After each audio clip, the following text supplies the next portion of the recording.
Good evening, ladies and gentlemen. Welcome here to race number 30 of the season. for the Rapid Fire Pizza National Series. This is playoff race number 4. This is the start of the round of 8. It's the first opportunity for 8 drivers to race their way into the final 4 to compete for the championship in about 4 weeks at ISM Raceway, and it begins here at the Kansas Speedway. I'm Seth Cole alongside of Samuel Dyer, and Sam, this is the round, if you will, of the mile and a half. So they had to tackle Bristol, Las Vegas, and Charlotte back in the round of 12. So some of these guys probably coming into this race breathing a sigh of relief, but the pressure's still on because an automatic ticket into that championship 4 awaits them. Yeah, really right now we're keeping our eyes out on the BJ McLeod crew of David Santini and Logan Helton. During practice, they look dominant. No one else was really even close to them on time. So they're going to be the two battling it out to see who will make it to get that ticket to the next round. But some of these other drivers that made it into the next round, Carson Bowers here on the ovals, he's been very well. So that 16 car who barely snuck into our top 8 could be someone that could honestly be someone who gets into the final 4. And of course, in the last couple of weeks, we've been talking about the cutoff line being just below 8th in the standings. Now 4th in points is where that cutoff line is going to be. And 2 drivers that come into this race just above that cutoff line, Jeffrey Meyer and Evan Longacre. Meyer 2 points ahead of the cut line, Longacre 3 points ahead of the cut line. They're your front row here today. So feeling the pressure, perhaps, some of these guys? I would say they might be feeling some pressure, but Longacre here at Kansas, this is a track that last time we were here, he had a great run. So this is a possible chance for an amazing run for that crew. Now, right now, the 8 drivers that are still in the hunt for this championship include David Santini, Logan Helton. We already mentioned Longacre and Meyer. Tim Williams is the first driver below the cut line. He is the driver trying to move his way in, 2 points back from Jeffrey Meyer. Barry Stevens, our winner from Bristol, he is a total of 3 points back in the 6th position. Carson Bowers, he's also 3 points back, and Kevin Roy is 7 points back as we're green flag racing here in our 4th playoff race.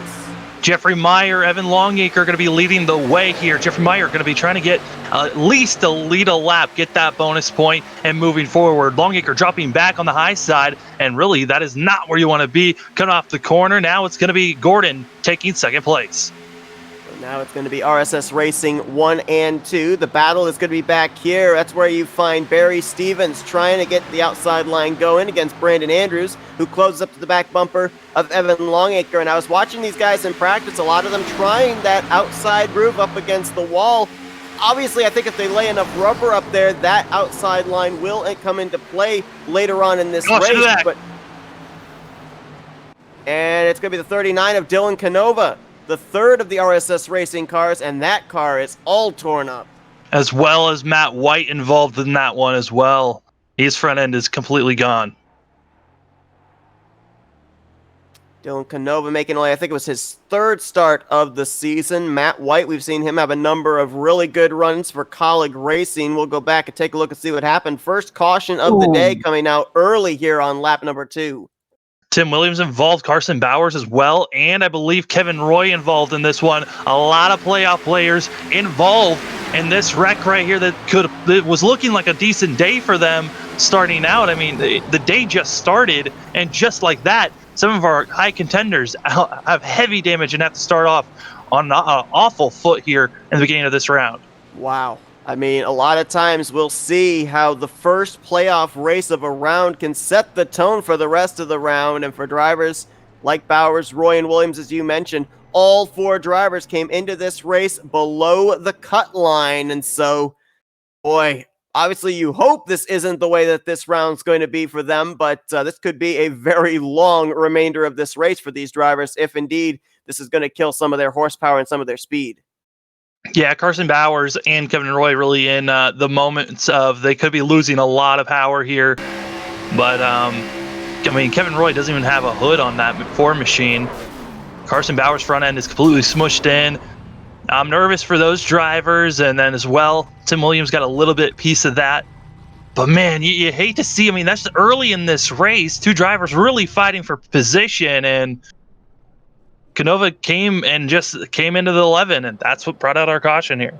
It's one of those situations we saw a lot of drivers trying to kind of migrate up to that outside line, and when everybody wants the same line, the same entry into the corner, Obviously you can make a case against one driver or the other, but we see this so many times at the mile and a half where two drivers want the same piece of real estate. One driver will come down, one driver will come up. It's just very typical of what we see at tracks like Kansas.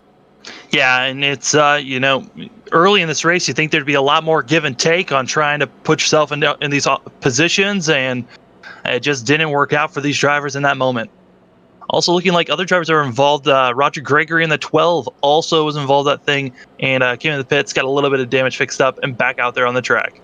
Take a look at our track info here for tonight's race. 64 degrees out there. The track temperature only 74 degrees. So you would think that, wouldn't be really that slick for these drivers. But we know typically at any mile and a half track that you go to, especially if you get into a long green flag run, tires are going to be important. And these drivers here tonight come into this Kansas race with only 4 sets of tires waiting for them here in this 150 lapper.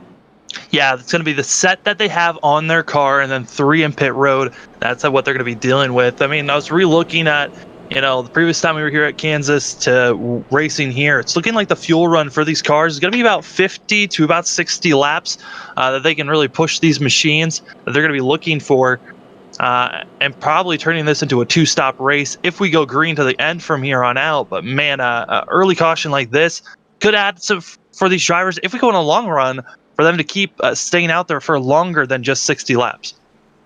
Now, we've talked all season long about these BJ McLeod Motorsports drivers, and of course Logan Helton coming into this one riding a huge wave of momentum as he's won the last 2 races so far at both Las Vegas and the Charlotte Roval.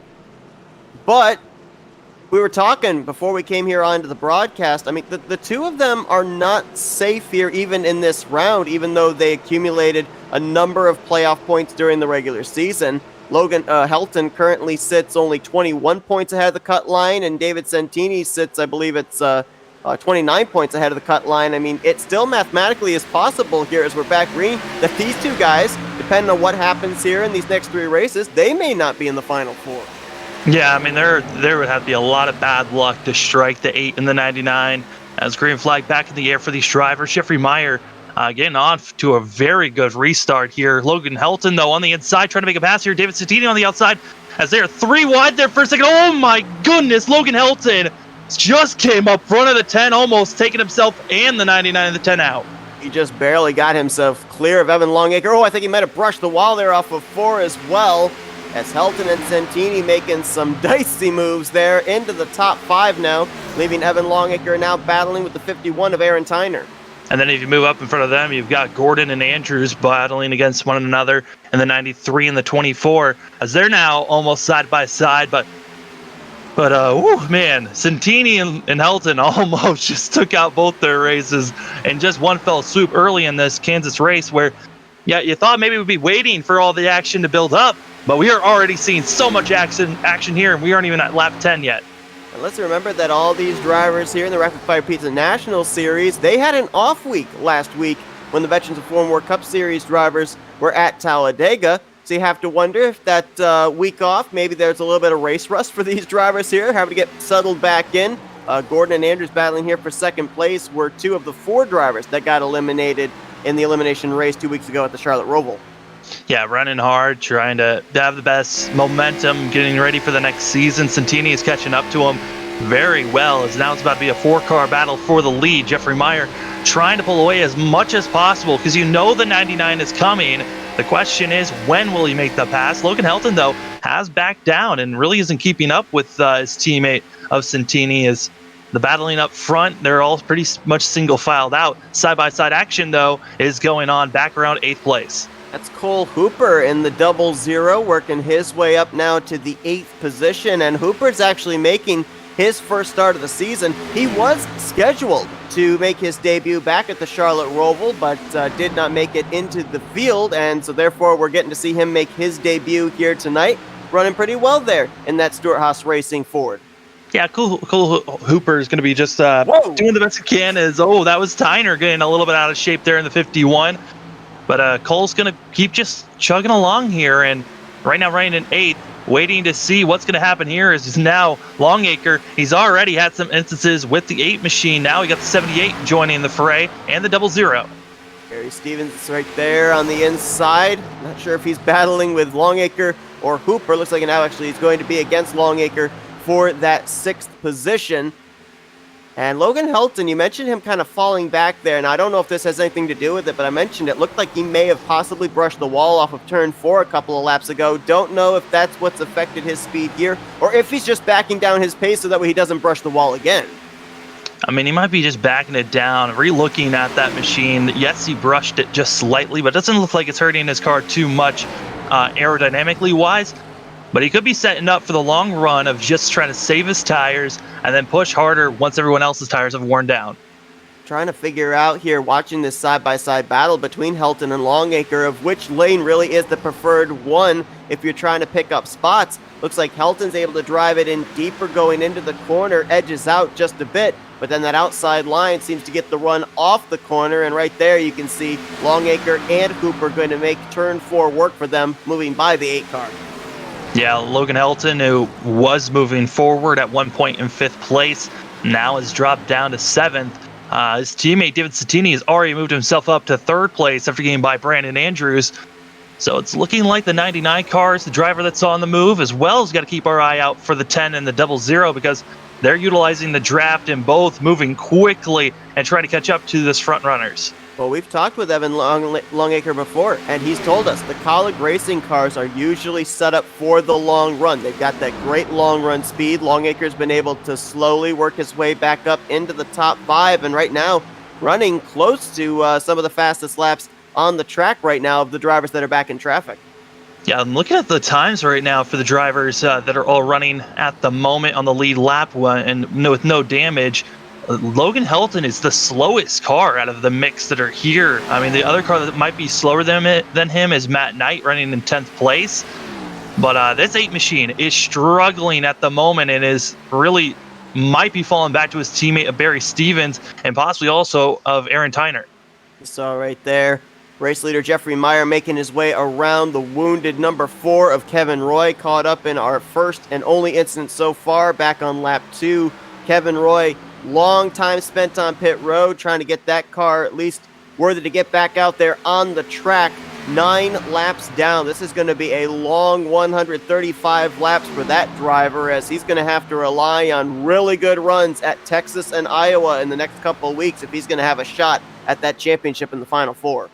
Yeah, and the other drivers that were involved in that, Tim Williams and Carson Bauer, still in the lead lap, but they are both extremely off the pace. Right now, Tim Williams is about 11 seconds off of our leader, and Carson Bauer is about 23.5 seconds off of our leader.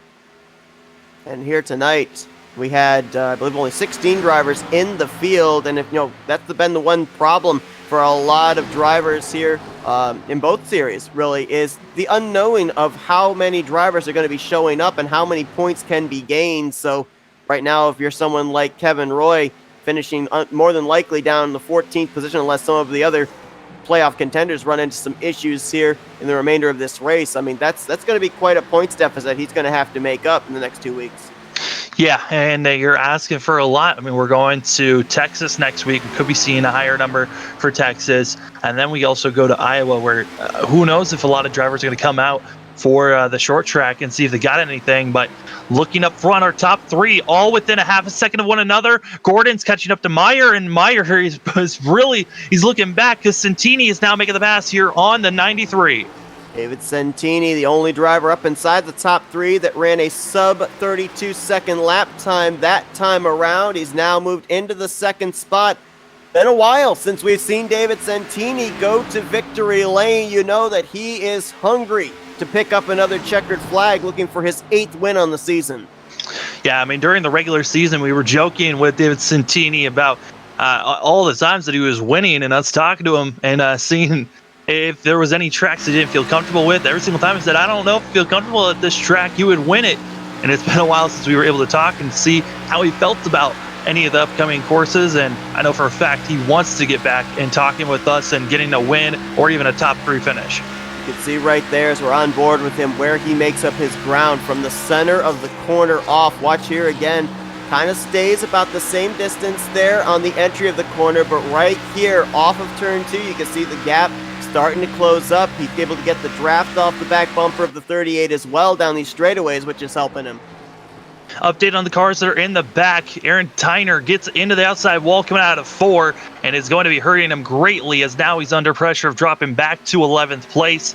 And honestly is not looking good for the 51 machine, as David Santini, he is there on Jeffrey Meyer.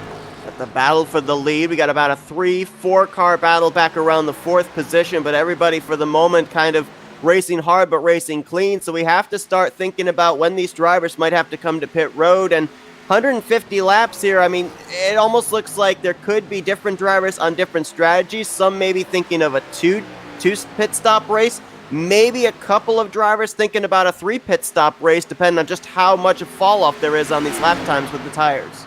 Yeah, I mean, some of these drivers that are running the back, maybe they'll try a 3, but most likely everyone's aiming to do a 2-stop race here. So aiming for lap 50 to 55 is the marker that these drivers are going to be aiming for these pit stops. Some that are utilizing the draft might be able to push even further, as we got a new leader now, David Santini, powering by Jeffrey Meyer on the outside. Yeah, there was no contest there. So I think we've had an issue back here. Brandon Anderson, the 24. Well, maybe not. Maybe he's just actually falling back. He was up there in the 4th position last time I looked. All of a sudden, he has free-fallen back to 8th. Yeah, he got stuck on the inside and just continued to lose his momentum and just got freight trained by all 4 of those machines, and that's why he finds himself in the back of that field now. I was going to mention as well, with Jeffrey Meyer there, he moved out of the way for David Santini, so that says to me that Jeffrey Meyer, he's already been out in front, led quite a number of the early laps of this race, so he's got that bonus point already. Came into this race above the cut line, so now maybe just trying to preserve those tires that he may have been wearing out, trying to stay ahead of the 93 and the 99 earlier. I mean, right now, Jeffrey Meyer is running faster than Joshua Gordon in the 93. Fourth, that 3rd and 2nd place, the difference between them. But if you go back to 4th place, that is going to be Evan Longacre, that is cruising about 2 to 3 tenths quicker than 2nd and 3rd place. And everyone else that's following Longacre, they're running just as fast. So they are going to be catching up to our top 2. Our 2nd and 3rd place runners really quick here. Santini probably going to be pulling away for the rest of the field. We're looking just a moment there at the 78 of Barry Stevens, right now running in the 6th position. Of course, the round of 12 started out beautifully for him, as he was able to pick up not only his first win of the season, but an automatic ticket here into the round of 8. Barry Stevens coming into this race a total of 3 points behind the cut line, and one of the drivers that he has to catch, Jeffrey Meyer, is up in the 2nd position, but Tim Williams, who got involved in that earlier incident, back in the 12th position. So right now, looks like unofficially Barry Stevens would be up in the 5th position in points. Yeah, Barry Stevens at the moment, looking pretty solid. He's just got to continue hitting his marks, running well, as he's really going to be aiming for Longacre and Meyer. And right now, with Meyer running in 2nd place, Longacre in 4th, still has work to do, but a very long race here. We only saw in the first 7 laps a lot of shifting going around points-wise, as Hooper really wall riding there. He might have brushed the wall in the center of 3 and 4 there. Yeah, if he didn't brush the wall, he certainly was lifting to avoid hitting the wall, and that allows Barry Stevens and Logan Helton both to get around him. So drop Hooper outside the top 5 back to the 7th position. Field really spread out right now. You've got over a second between 1st and 2nd, another second, actually 2 seconds from 2nd to 3rd, and then another 2 seconds from 3rd to 4th. So these drivers all right now kind of riding their own races, which says to me, if we go into this long green flag run, we're going to see different drivers with varying strategies here, because nobody in close proximity to each other, so they're able to figure out a number in their head of when they want to come to pit road and see how it compares to the other drivers that are either ahead or behind them inside this top 5. Yeah, right now, we know that Kansas can turn into a fuel strategy type of a race at the end of a race stint. That's something we're going to have to keep our eyes on right now, as Roger Gregory, who was involved in our first accident, he's now caught up to Brandon Andrews, about to be moving up to 8th place. And then other very good battles on track is the battle here for 5th place, as you got 5th through 7th right on top of one another, with Cole Hooper trying to figure out how to get by Barry Stevens, just not able to at the moment, as with him brushing the wall, it's kind of affected that double zero. Not sure if we've documented this yet, but in that wreck that we had, Brandon Andrews near losing it off of 2. But in that wreck that we had back on lap 2, Dylan Canova and Matt White only made it 2 laps, and they have now taken their cars into the garage area. We already documented Kevin Royce off the lead lap after he spent a number of laps getting that car repaired. And you can see the 16 of Carson Bowers back there also. He is a lap down. Tim Williams, not that far away in the 19 from being put a lap down as well.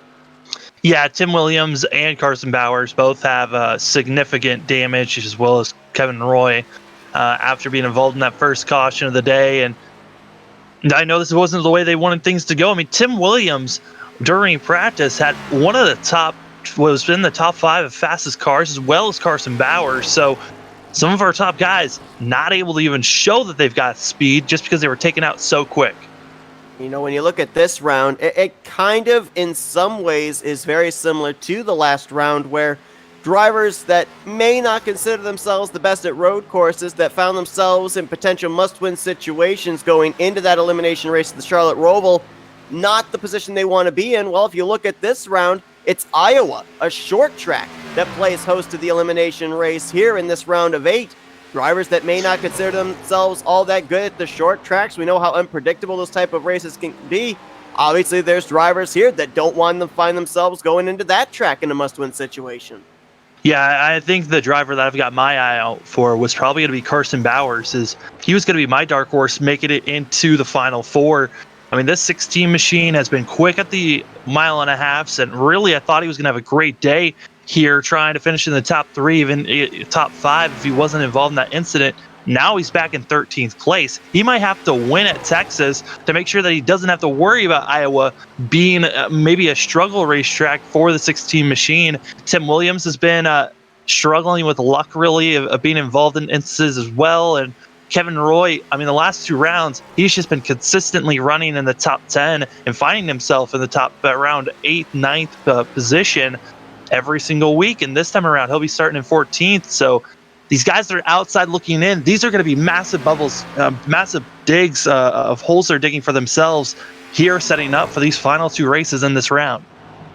Folks, if you just joined us here tonight, we are about a 5th of the way through this race. Playoff race number 4, the first race of the round of 8 here for the Rapid Fire Pizza National Series. David Santini is currently out in front leading this race, and a couple of drivers have already had some issues here tonight of your playoff contenders. Contact between Dylan Canova and Matt White going into turn 1 on lap 2. Collected up drivers Kevin Roy, Carson Bowers, and Tim Williams, all running off the pace. 2 of them already a lap down. Another of them, Tim Williams, about to go a lap down, as right now we have 12 drivers on the lead lap of 14 cars running. We're about 20 laps away from when these drivers will have to think about coming down pit road for maybe the first of only 2 green flag pit stops here today. We're going to step aside for a quick commercial break. You won't miss a thing. We'll be back for pit stops momentarily, as we're going to go Flatout Racing Network side by side.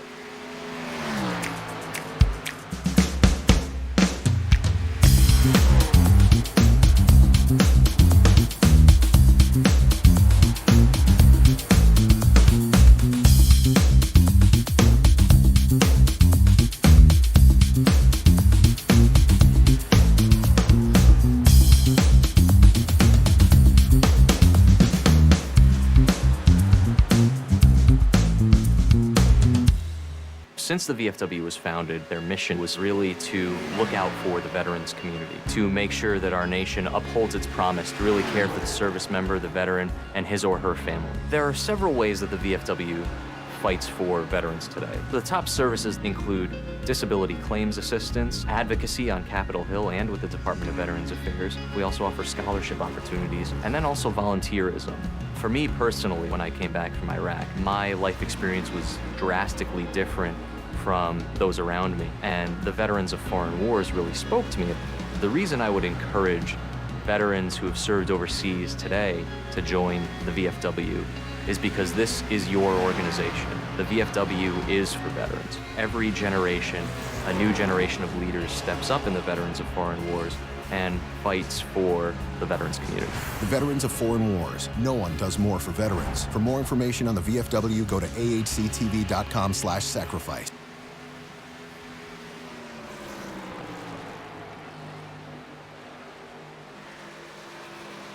Most everyone involved in sim racing always wants that edge or even make the experience a little bit better, or in this case, a little bit more in-depth. Enter iRacing iFlag.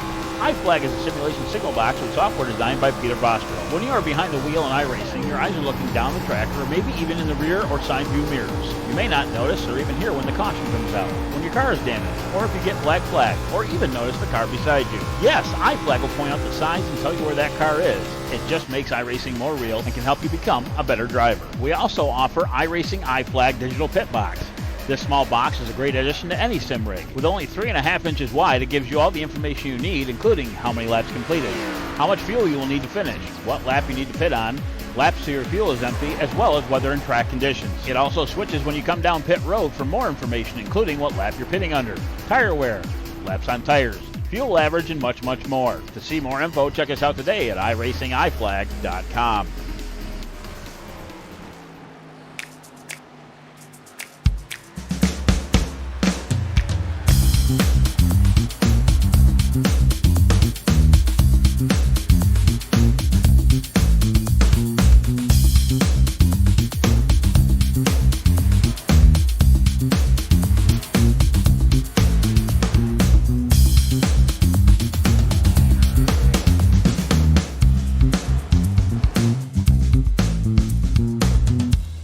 Since the VFW was founded, their mission was really to look out for the veterans. Green flag pit stops underway here at Kansas Speedway. You saw the pole sitter Jeffrey Meyer was in just a lap ago. Brandon Andrews on pit lane here. And mentioned the fact here, Sam, that we've got different drivers with different strategies. Some going to pit twice in this race, some pit 3 times. These are the 3-stop strategy guys. Yeah, and these 3-stop strategy guys, they're going to have about 10 laps to just put on the fastest lap times that they can and try to gain as much time. Hopefully, overall, have a better net gain over the rest of the field. The only disadvantage of being a 3-stop driver is that you're going to have yourself in a hole of being 1 lap down until the other drivers pit, which they're not aiming to pit here for at least another 10 laps or so. It might even be 10 to 15 laps at this point. So you're now hoping that a caution does not come out, and due to the fact that you're on different tire strategies, you're going to have a lot more speed than the cars around you. There's always the potential of running into someone's back bumper and causing an accident here, and could put yourself in a giant hole. I mean, how many times have we seen at the 1.5-mile tracks, the older tires and the fresher tires, the difference of the closing rate, how it just kind of takes drivers by surprise. As we were looking at Jeffrey Meyer there, right now he is a half a lap away from being able to get up here and maybe unlap himself the hard way from David Santini. But there is time to be gained. About a second and 3/10 to 2 full seconds can be gained a lap with the fresher tires the 38 car has. The only issue, though, is you're going to be gaining about 2 seconds to 1.5 seconds for about 2 to 3 laps. Then it's going to drop off dramatically. About 10 laps in, you're going to be running about a full second off of what your best lap time is, which is probably going to be about only a second difference between what our leaders are running at the moment who have not pitted yet. So you're only going to be inching yourself ahead of these drivers by a couple of seconds, and by the time they pit, they're just going to blow by you. So you're hoping that in the long run in this strategy, you're going to have the better tires at the end and that you can keep the lead or run down the leaders. But this is going to be a strategy call that could make or break. A lot of these drivers are trying different strategies out, but Jeffrey Meyer, one of those drivers that really can try something different with seeing our other contenders having such massive issues. Logan Helton may have brushed the wall there again off of turn 4. Wouldn't be the first time he's made contact with the outside wall up that corner here today, but still keeps it going. And I'm looking right now in terms of lap times of our top 3, and I don't know if because he's got over 5 seconds in hand over this battle for second place, but David Santini, his laps have backed down quite a bit. He has lost about 2 to 3/10 the last 3 or 4 laps to second and third place. Yeah, and right now I'm looking at the way that Longacre's been running as well as Helton. I mean, Helton looks like he was backing off for the first 15 to 20 laps. Now it's decided it's time to put down the pedal to the metal and try to move forward. Longacre's been kind of that driver who's been heading the storm of cars, trying to move up as fast as possible. So his tires probably expended here, as well as David Santini, who's trying to just gap himself from the rest of the field. See the 19 there of Tim Williams. He is now a lap down. However, You talk about the timing possibly of a caution coming out. Right now, since he has stayed out, he has scored the first car 1 lap down ahead of drivers that have been to pit road like Jeffrey Meyer and Brandon Andrews. So if a caution were to come out here in the next 3 to 5 laps, certainly would save him because he would be the lucky dog. Yeah, and also we could be seeing Tim Williams coming in and possibly getting some damage repair, as he was involved in that first caution that we had today. And with that damage that he's had, it's really hurt him on the long run, and just being low on power in general for this 19 machine that's trying to have the best run here and just trying to salvage a top 10, maybe even a top 8 finish if possible. So obviously Santini, Longacre, Helton, Stevens, Gordons, all these drivers, they're looking towards right around this point to probably make their pit stop, splitting this race into thirds, 50-50 and 50. Jeffrey Meyer, we talked about the fact that he came into this race, the driver just ahead of the cut line, 2 points between himself and Tim Williams. Because of Tim Williams having his issue here early on in this race, did that allow Jeffrey Meyer the opportunity to kind of go a little bit outside the box in terms of strategy from all the other playoff contenders, try something different and see if it would work? Yeah, I mean, seeing both Tim Williams, Carson Bauer, and Kevin Roy all have issues, it's allowed him to really try something different. And I think this might have been in the strategy call of do something different after now passing, this is what's 3rd and 2nd place there on Jeffrey Meyer's march to try to unlap himself. Due to the fact that he's been out there for so long and he has been cruising ahead where he was when he came to the pits time-wise, he should be becoming our leader once he comes and possibly unlaps himself here, as drivers are trying to figure out when they're going to be coming to the pits here as the battle for second place still underway. Longacre getting a little bit loose at it too, and Helton on the outside. And Longacre might be pitting possibly. Yeah, it looked like he was entering into 3 awfully low. As well as Tyner already in the pits in the 51 machine. So around that 51 marker is where we're starting to see drivers coming into the pits, and the drivers can stretch it out to possibly lap 60 just because of that first caution and drivers staying out saving fuel. Lap car of Tim Williams, the lap machine of Carson Bowers, as well as, at the time, 6th place running Cole Hooper coming down pit road this lap. You mentioned Aaron Tyner in the 51. He's just now leaving his pit stall. We're now awaiting the BJ McLeod drivers, and here comes one of them. Race leader David Santini is in. And with Santini coming in, Helton's going to stay out for at least one more lap just to get that bonus lap led and then come into the pits probably this next time by, as well as Barry Stevens staying out. So there might be a BJ McLeod strategy here of let the lead car get the most laps led, come into the pits, and then get back out there, the second car to get a lap, and then get that bonus point, pit, and then the next one, pit, get a bonus point, then pit for themselves. My heart rate just went up there. Logan Helton slideways off of turn 2. I thought that car was going around, and looked like he may have just overcorrected the car there off of 4, up and into the wall again. I mean, you gotta think that car can take only so many of those little hits before something drastic in the handling of that race car is going to happen. Yeah, and also it's just looking like this is what we're used to seeing happen to Logan Helton, right? I mean, we're used to seeing him right off the bat just looking loose, but wicked loose and wicked fast. Combined with that, this time around he's been kind of slow on the first 20 laps. It looked like he was trying to just save his tires, find a push here at the end as Barry Stevens now into the pits, which now leaves Logan Helton and Matt Knight that both need to pit here under this time, as Carson Bowers actually has parked the 16 machine. He is done. That means that he will be finishing in the 14th position here tonight. Kevin Roy will be able to at least pick up a position, but wow, I mean, I mentioned the fact that for those guys, Williams, Bowers, Roy, it was going to be a long night, and Carson Bowers apparently feeling that car just not strong enough to pick up any more positions. Going to call it an early evening here and be heading into Texas in quite a situation. As man, Logan Helton, that car is loose here on the later portions of this run, even almost spun out coming to pit road. But able to come into pit road as Matt Knight on the backstretch. Jeffrey Meyer right now is looking to become our leader here, as the gap between Meyer and Santini was up to about 8 seconds and has now dwindled down to about, I believe it's around 7.5 seconds. But that difference right now, it's looking pretty good for Jeffrey Meyer, who is now our leader.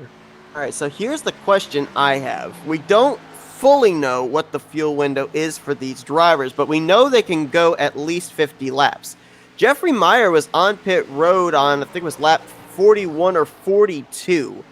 Is it possible, do you think, that Jeffrey Meyer could make it on just one more pit stop here? I mean, if he stretches it, he might be able to. Like you said, he pitted around lap 42. We've seen drivers, they could possibly stretch it to 55 to 58. And then it's going to be close because that might put you right on the bubble of 50, 50 to 52.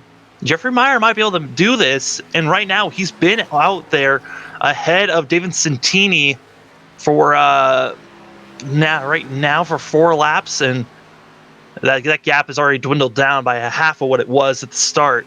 So you're kind of hoping for a lot at this point of if you pit at a certain point, will you have a big enough lead?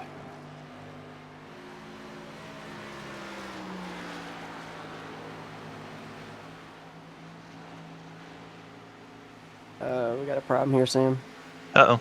Shadow just shut down on me. All right, bro.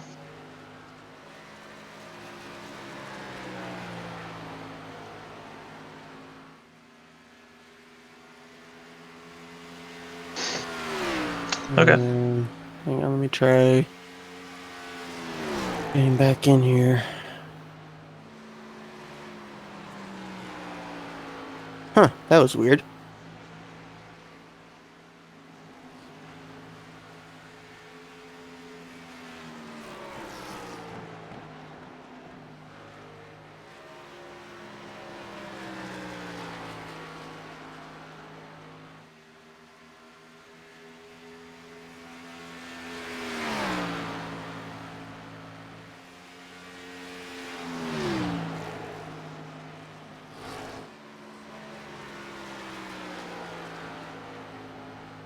Okay, let's see what happens when I log back in here. And as we can see, we're still live at the moment for us. We're having slight technical issues at the moment. Seth is trying to get the connection of what's going on his side, so he has controls of the broadcast. But for right now, Jeffrey Meyer has the lead, but Santini is coming in the 99 machine. He's less than a second away from the 38. Jeffrey Meyer has been leading for the past 8 laps now, and continuing to try to do his best to hold off the 99 machine. But with the fresher tires that Santini has, they'll be closing up quickly, running almost over a second faster than Jeffrey Meyer. And Meyer, who pitted 10 laps sooner than the rest of the field, really feeling the difference of being on those older tires, which with seeing Santini make this pass here, he'll be now moving to the lead. Jeffrey Meyer second, and third we've got Evan Longacre, he's about 8.7 seconds back from Jeffrey Meyer. That is the difference between second and third. From third to fourth, it's going to be 3.4 seconds from Evan Longacre to Logan Helton, as they are still battling to figure out where they are going to be placed. But I mean, these drivers running well at the moment, but David Santini, just looks dominant at the moment. Okay, looks like we may be good to go here. We apologize, folks. We've got everything back up and running, it looks like here. So hopefully that's our only issue of the night. As a close battle that's coming up is the battle for 5th place. You've got Barry Stevens, Brandon Andrews, and Joshua Gordon all on top of one another, as this battle is all within a second between these 3 cars. And Brandon Andrews gets loose, able to save it in front of Joshua Gordon. That could have been disastrous for both those drivers. Keep it together, though, and that battle for 6th now goes to Joshua Gordon. Obviously, didn't get a chance to really be able to see it there, but, going back to the conversation we were having about Jeffrey Meyer maybe being able to make it on fuel with just one more pit stop, it all really depended when he took that race lead over, when the cycle of pit stops were finished, on just how quickly Santini was able to close up the gap.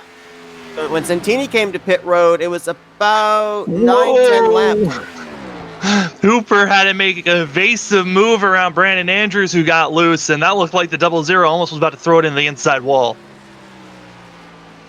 I was going to say, about maybe 9-10 laps was the difference between Santini and Jeffrey Meyer as far as when they came to pit road. So can Jeffrey Meyer, if he does come down pit lane for one more pit stop in this race, it's a question of how many laps he would have to hold Santini off in the closing stages of this race.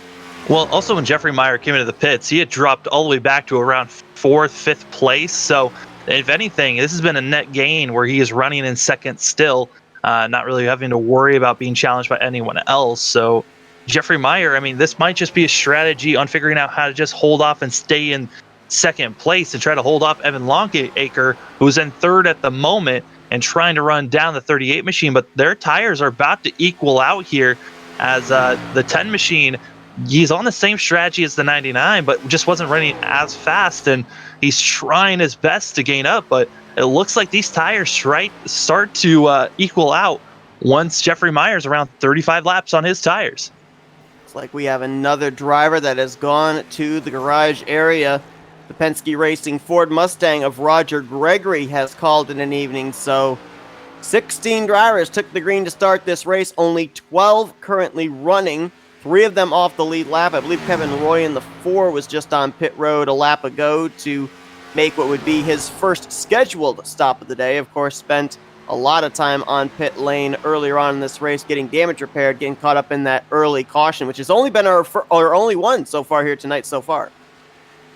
Yeah, which is so surprising to see. I mean, due to the fact that drivers were so aggressive, and we touched on this at the start of the broadcast, I mean, these drivers had a week break. So when they came back, it was all trying to get that rust off. The adrenaline was pumping, ready for this new race, this new round, and contact made, taking drivers out. Another update on drivers that have pitted and are now done for the day. Roger Gregory is now done, and that's another position that Kevin Roy can find himself as he's still running around here, only a lap off of where Gregory is. Back here to maybe a battle starting to close up, and that's for 5th place between Barry Stevens and Joshua Gordon. It's the closest battle we've got right now, and it's a 1.5 seconds in difference. Plus, you have the lap machine of Matt Knight in between those two. So right now, for everybody at this current point in time, it's not as much battling each other. It's more battling the racetrack, battling the car condition. And when we were on our last commercial break, I was watching this in-car cam that we have here inside the 78 of Barry Stevens, and one thing that really surprised me that we don't often see, based on the fact that these drivers, it's open setup, they get to be able to set up what they've got underneath them. If we just watch the hands of Barry Stevens here, very smooth into the corner, not a lot of jerking of the wheel, not a lot of counter steering. I mean, this might be the most comfortable I've seen these drivers in their cars in quite a number of weeks. Yeah, I mean, we saw Brandon Andrews just about 5-6 laps ago with him feeling a little uncomfortable and uneasy with that 24 machine. But it takes Logan Helton about 40 laps into his run and before he starts looking like the Logan Helton of old, just loose everywhere. But this 8 machine still looks quick, but he's got to try to gain, and he's only gaining about 1/10 each lap on the 10 machine, as there's a 3.1 second gap between car number 10 and car number 9 for 3rd and 4th. Yeah, of course, as we mentioned, Logan Helton coming into this race, winning the last 2 events at Las Vegas and the Charlotte Roval. So certainly a lot of momentum on his side, plus the fact as well that it nearly ties him with his teammate, David Santini, in terms of playoff points earned this season. Santini with 7 wins, Logan Helton with 6. You know Logan Helton would love to even the score between the two of them, but right now, unless something drastically happens here, David Santini could very well be looking at going to victory lane for his 8th time this season, and I would have to look back, but I think it's been at least 5 weeks since we've seen David Santini go to victory lane. Yeah, it was back in the regular season when we last saw Santini win. So it's been a while since we've seen the 99 car in victory lane. And honestly, we could be seeing Santini sweep the next couple of races here. I mean, he's looking good to win here today, just based on running consistent as we're coming to the halfway marker. And then also you'll look at the way that they finished back at Texas. I mean, David Santini, based off the drivers that are still running in this league, he finished the highest out of all those drivers in 3rd place. So probably the best chances to win this week and next week for Santini, who already had such a massive bubble of points to work with, that he honestly could point his way in after today is finished. If he wins today's race, I mean, that's going to ticket him in. If he doesn't win, just getting a top 3 finish might just automatically put him into the next round. I was just looking back through the statistics, and I had to actually check it not only twice, but 3 times because I couldn't believe it. 7-time winner David Santini, his last win was all the way back June 26th at the Pocono Raceway. So with the way that we saw him on fire when we first started broadcasting this series, it's incredible to think that it's been nearly 4 months since he went to victory lane last in this series. That honestly doesn't even feel right that it's been No, that it long. doesn't. I mean, he was so dominant that we were just like, oh yeah, of course he's been winning at some point. We know it wasn't during playoffs, it was in regular season, but that's crazy to think that it's been that long since we've seen the 99 car in victory lane. I know he's got plenty of podium finishes where we've been able to talk to Santini here and there, but re-looking also, I was looking at the next couple of races we're going to be at, Texas and at Iowa. Santini looks like the favorite for both of those races as well. I mean, this 99 machine might be hitting strides to win this championship at the right time. Absolutely, no doubt about that. I mean, if you look at some of the other tracks that we've been to that kind of mirror the D-shaped mile and a half, drivers like Logan Helton and David Santini have been right up there at the top of the finishing results. So you got to think that definitely those type of tracks playing into the hands of the BJ McLeod drivers. Now, if we're looking right now at the drivers that would be in the Final Four as they currently run, Santini, obviously being the race leader, would be one of them. Logan Helton, currently running in 4th, would be another. But it's a kind of a who's who down there right around that cut line. You had Evan Longacre. He was 4 points ahead of make that 1 point ahead of the cut line coming to this one. He's currently running in the 3rd position. Jeffrey Meyer, who was the cut line driver, is currently running in 2nd. The wild card in all of this right now would be our Bristol winner, Barry Stevens, because he came in 3 points behind Jeffrey Meyer, 4 points behind Evan Longacre. So while he may not gain points on either Longacre or Meyer with where they're running right now, he's certainly going to keep the points battle close between those 3 for that final transfer spot into the Final Four for the next 2 weeks. Yeah, I think that's really the goal. Keep it close until one of them makes a slip up and a mistake in these next couple of races, and then you got a chance to pounce and really start to move forward. So not a bad running so far, but trying to do their best. As Jeffrey Meyer, we talked about how he's been off a different strategy than the rest of the field. He's coming up to lap 40 around the time that he pitted last time. You and I talked about it. He might have to push it further than he did on that last stint if he wants to turn this into a 2-stop race, because if he goes for a 3-stopper, I don't see it being successful. No, I agree with you, because yes, this time it worked to get him the race lead when Santini came to pit road. But if he's going to come down pit road one more time than Santini is, I just don't see, especially depending on the fact. Yeah, oh wow. I understand the strategy. I understand the strategy, but I'm not sure I agree with it. This is going to be so different from everyone else. Next driver we're going to keep our eyes out on for is going to be Brandon Andrews, who was doing a very similar strategy of Jeffrey Meyer. But oh man, right now looking at the drivers that are 1 lap down. Aaron Tyner going to be the first car 1 lap down. Jeffrey Meyer looking though to be a next car 1 lap down, as he is now in the pits, waiting for his services to be done. The rest of the field right now isn't going to be pitting here for another 20 laps or so.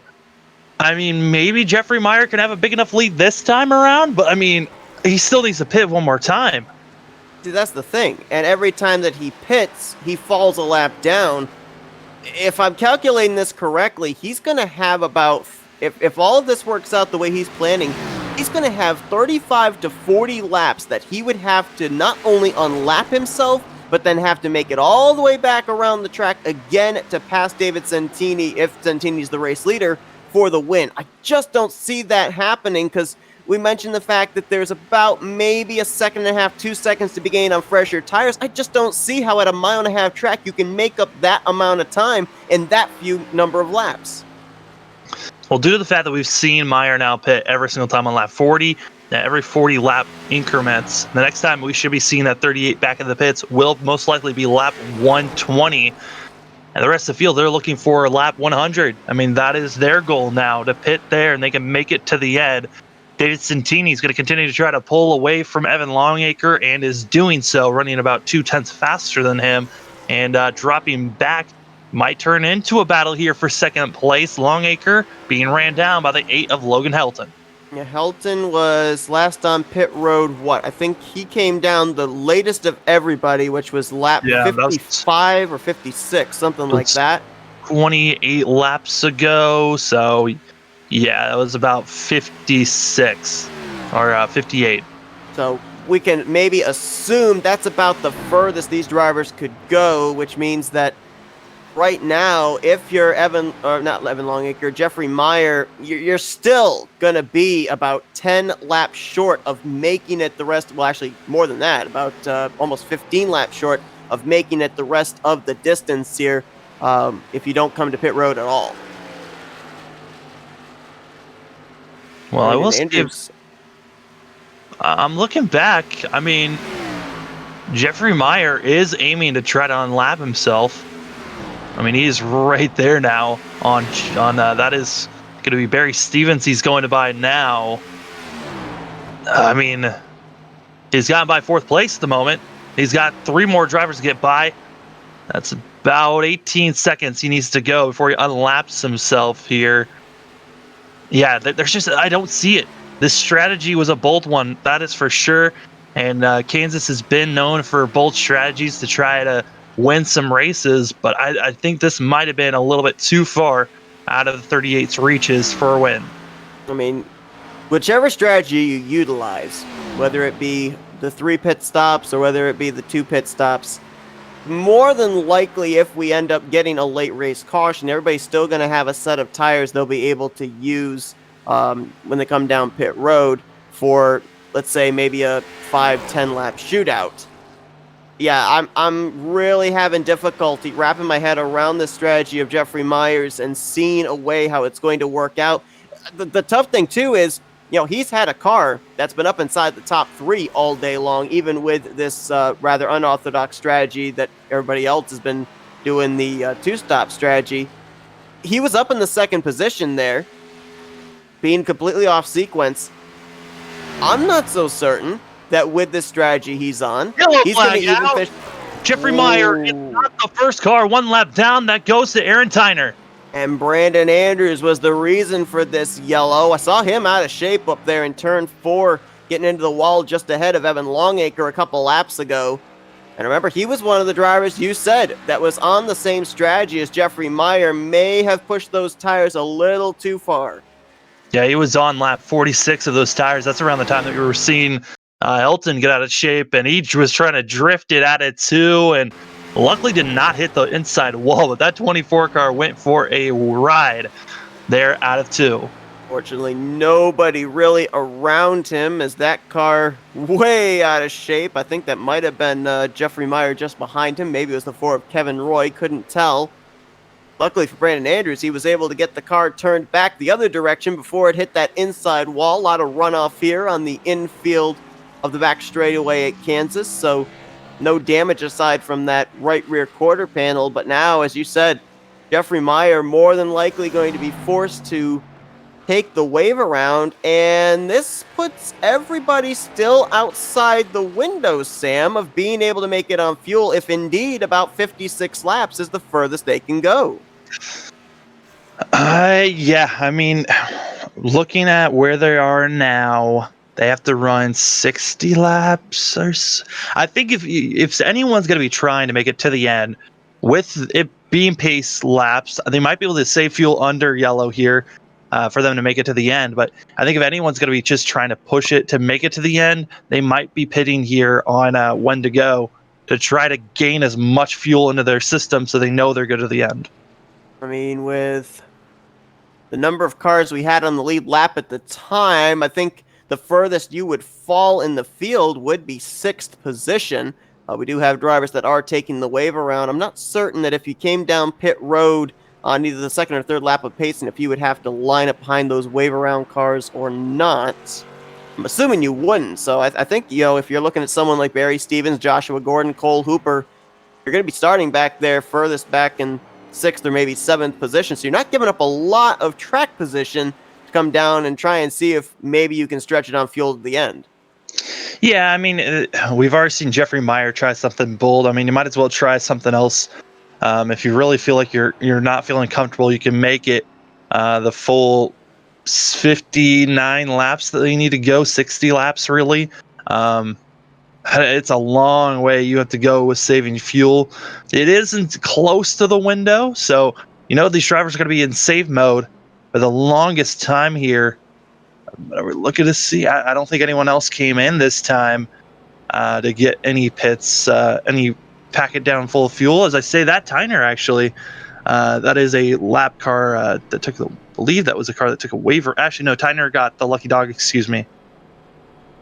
So Jeffrey Meyer will take the wave around. And the one thing that I'm thinking about here too, Sam, we see this so often at these 1.5 mile tracks where the field will get spread out in the early half of the race. Then we get to the latter half. Caution comes out, bunches them all back up, and we end up seeing a couple more late yellows come out. This is the closest these drivers have all been to each other, really, since the initial drop of the green flag in the first restart, the only restart we had prior to this.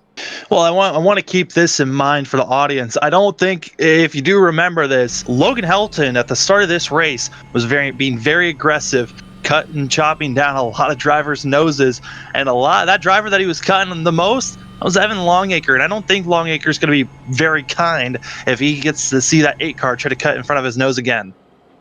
A couple of other drivers that we saw very good on the initial start of this race. Joshua Gordon looked like he had some good short run speed. Had worked his way up to battle for the second position with his teammate Jeffrey Meyer at one point of this race.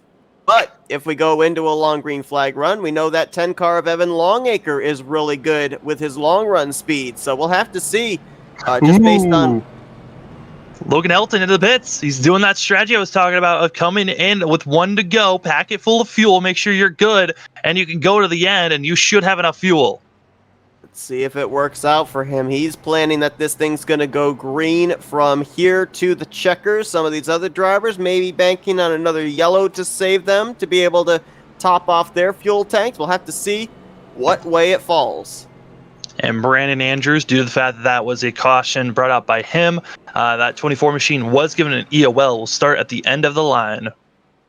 12 drivers still running, 8 of them on the lead lap. Tyner getting the lucky dog, Jeffrey Meyer taking the wave around, Matt Knight and Brandon Andrews a lap down apiece, 3 laps down Tim Williams, 13 laps down Kevin Roy.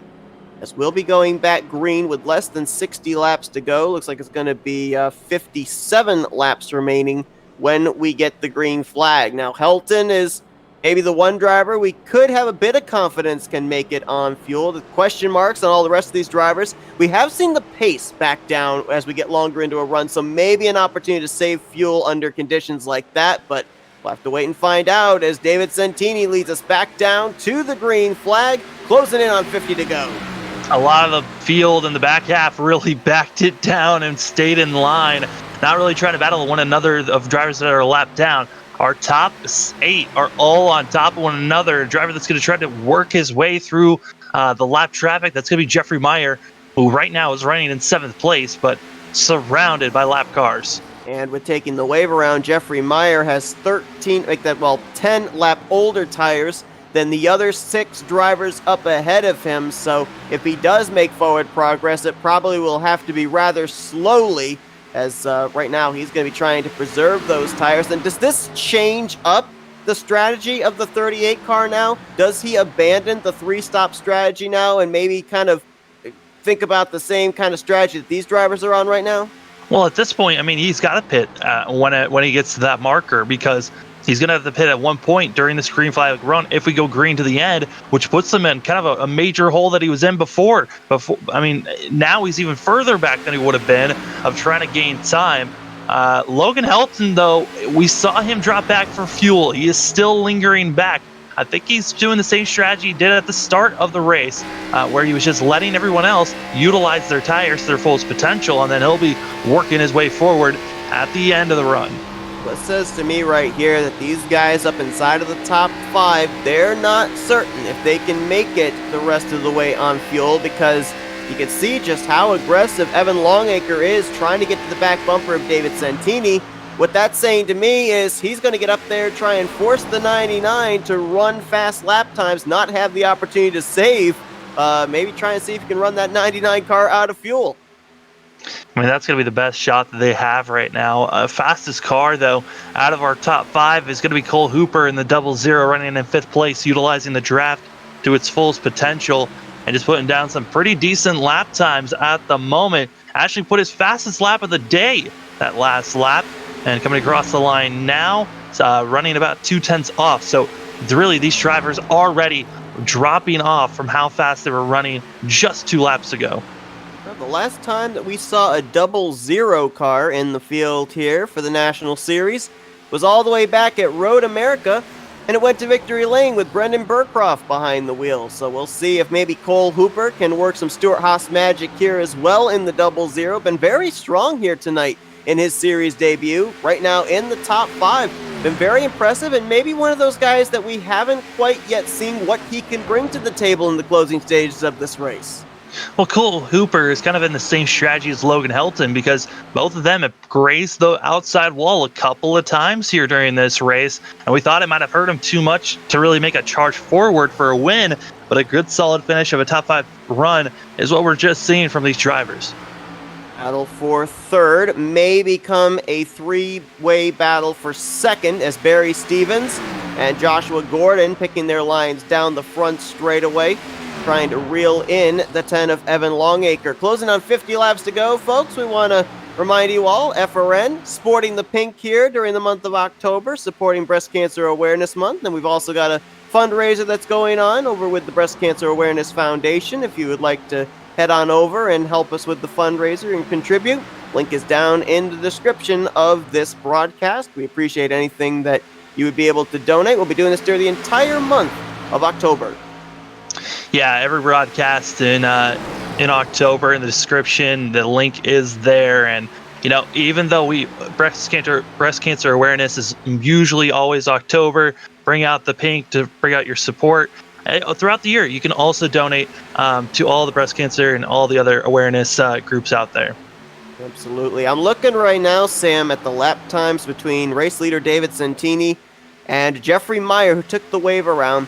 Yes, there was 10 laps of difference, and I would have thought by now we'd have seen a lot more fall off between the 2 lap times of those 2 drivers. There's not much there. There's only maybe about a 1/10.5 slower for Jeffrey Meyer. Yeah, and right now the big thing for Jeffrey Meyer is he's running with clean air, while Santini looks like he might be just trying to save his tires, save fuel. And yes, he's got fresh air, but he's still being hounded by Longacre. And Longacre still, like you stated, he looks like he's pushing and trying to pull along the rest of the drivers. A car that I thought was going to have a better run, it was dropped a little bit too far for my liking. That's going to be Logan Helton, who right now is 2.7 seconds back from our leader. Even if he starts to pressure and push now, he might be too far back to even have a chance to catch up to David Santini. Well, the question is he saving? How much is he saving? And where would he be in terms of being able to make it the rest of the way, as opposed to his teammate in the 99, who right now is the car that's out there cutting the draft for 3 other drivers behind him.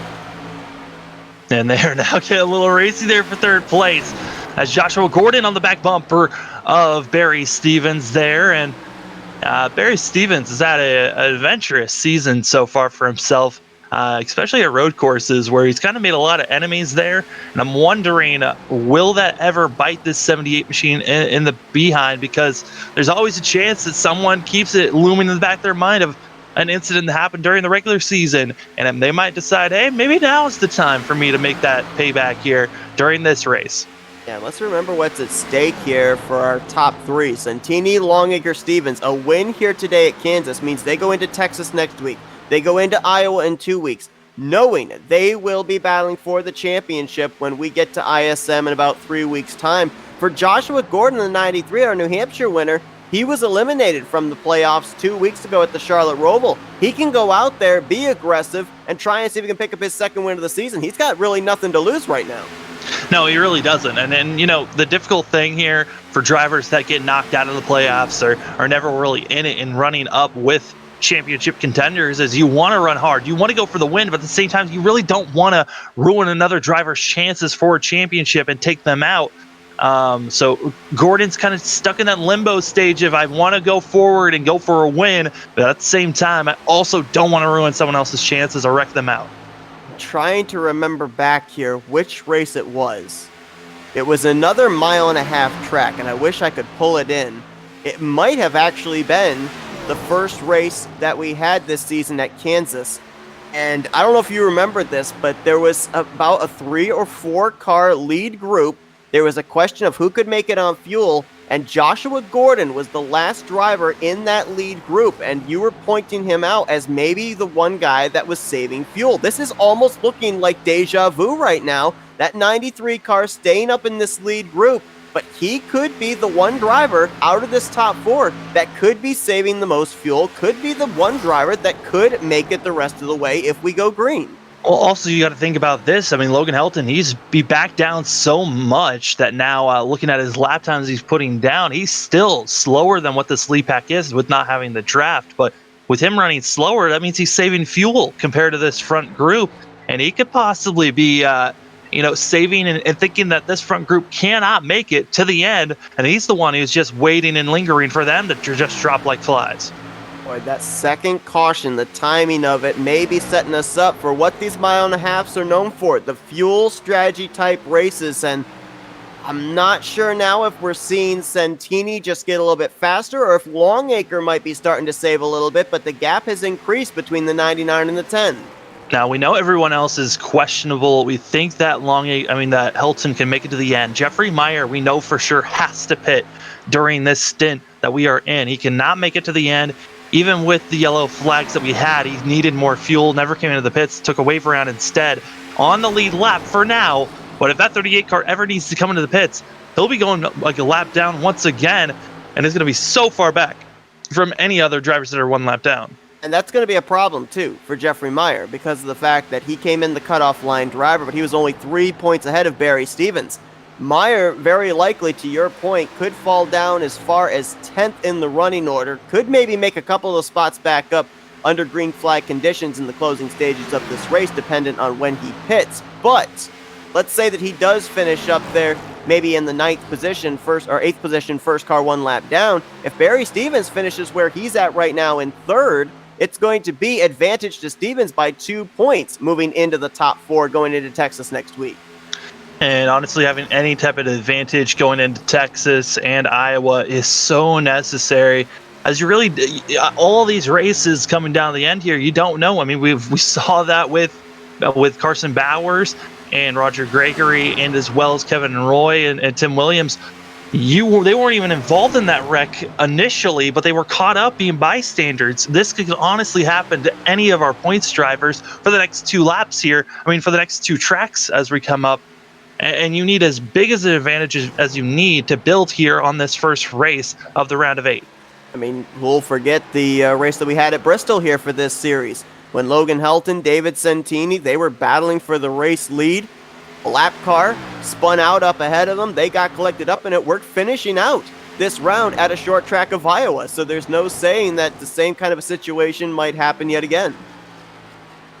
As Kevin Roy about to get lapped again by these drivers. He's now 14 laps down, but due to the fact that drivers dropping out, he was going to finish around 14th for a second there. With Roger Gregory parking it, as well as Carson Bowers. Kevin Roy up to 12th place, and not bad for a driver that, oh no, Cole, there is Hooper, as well as others behind. On the front stretch, they spin, as, oh my goodness, no, Cole Hooper, Joshua Gordon involved, as well as Kevin Roy, as Hooper gets loose out of 4, and almost brings out a caution. That was through the infield grass, which is why there was no yellow. Drivers running in 4th and 5th at the time, and Joshua Gordon had actually fallen back behind Cole Hooper. I thought that was even more of a fuel-saving strategy, but it is not going to work out in his favor, at least for the moment. Now, he's got damage on the left rear quarter panel. Cole Hooper, a lot of front-end damage. Wow, I'm shocked that actually wasn't a yellow flag, to be perfectly honest. And now Jeffrey Meyer within a second away from Joshua Gordon, who we thought was in save mode, now in panic mode, as the 38 machine, who was looking like he was just going to have an 8th place finish, could be looking for a top 5 finish. The only issue, he has to pit here. He's not in a secure spot. Probably the 38 machine was hoping for a caution. So now the question is, I mean, I was kind of pegging the 39 as that one guy up in the lead group that could make it on fuel. Now it's the question of Santini, Longacre, Stevens. Which one of them now do we think has the advantage of being able to make it on fuel? I'm still going to give the advantage to the 8 machine of Logan Helton. We know Santini's just pushing it. The question is, will he have a big enough lead to where he can back down and try to go into fuel saving mode? It's hard to tell at the moment. Longacre, we know, has been trying to catch up to the 99, but is losing time. Barry Stevens has kind of just been lingering around the 10. Been thinking about making the pass, but doesn't. So maybe Barry Stevens has been in save mode here. Aaron Tyner in the 51 is on pit lane, and I would assume this is an unscheduled stop for him because he was on pit road under the last caution as the free pass machine. So not sure why he's on pit lane, unless maybe he's sustained some damage, maybe getting up to the wall that we didn't see, but that's going to drop him now down to the 10th position as Santini continues to show the way. Boy, crazy stuff happening here in the closing stages of this race. It now has become pretty much a 3-car fight with Logan Helton waiting in the wings in case these 3 run out of fuel. Going to be a crazy one to finish out here tonight at Kansas. We're going to step aside for our final commercial break, and then we'll come back for the checkers as we're going to go Flatout Racing Network side by side.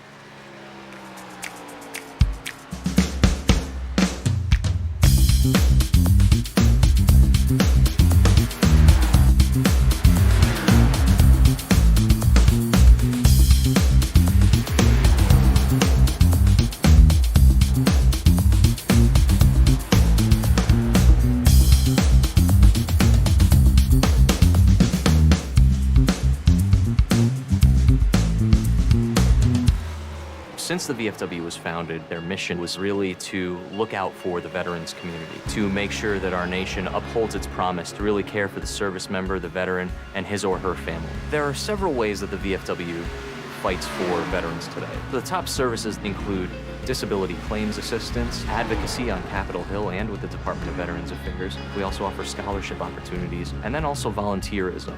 For me personally, when I came back from Iraq, my life experience was drastically different from those around me, and the veterans of foreign wars really spoke to me.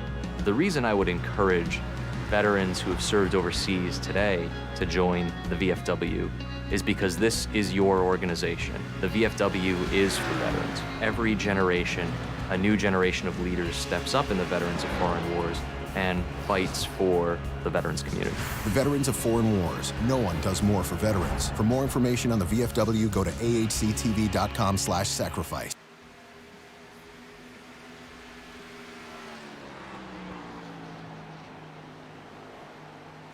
Most everyone involved in sim racing always wants that edge or even make the experience a little bit better, or in this case, a little bit more in-depth. Enter iRacing iFlag. iFlag is a simulation signal box with software designed by Peter Vostro. When you are behind the wheel in iRacing, your eyes are looking down the track or maybe even in the rear or side view mirrors. You may not notice or even hear when the caution comes out, when your car is damaged, or if you get black flagged, or even notice the car beside you. Yes, iFlag will point out the signs and tell you where that car is. It just makes iRacing more real and can help you become a better driver. We also offer iRacing iFlag Digital Pit Box. This small box is a great addition to any sim rig. With only 3.5 inches wide, it gives you all the information you need, including how many laps completed, how much fuel you will need to finish, what lap you need to pit on, laps till your fuel is empty, as well as weather and track conditions. It also switches when you come down pit road for more information, including what lap you're pitting under, tire wear, laps on tires, fuel average, and much, much more. To see more info, check us out today at iracingiflag.com.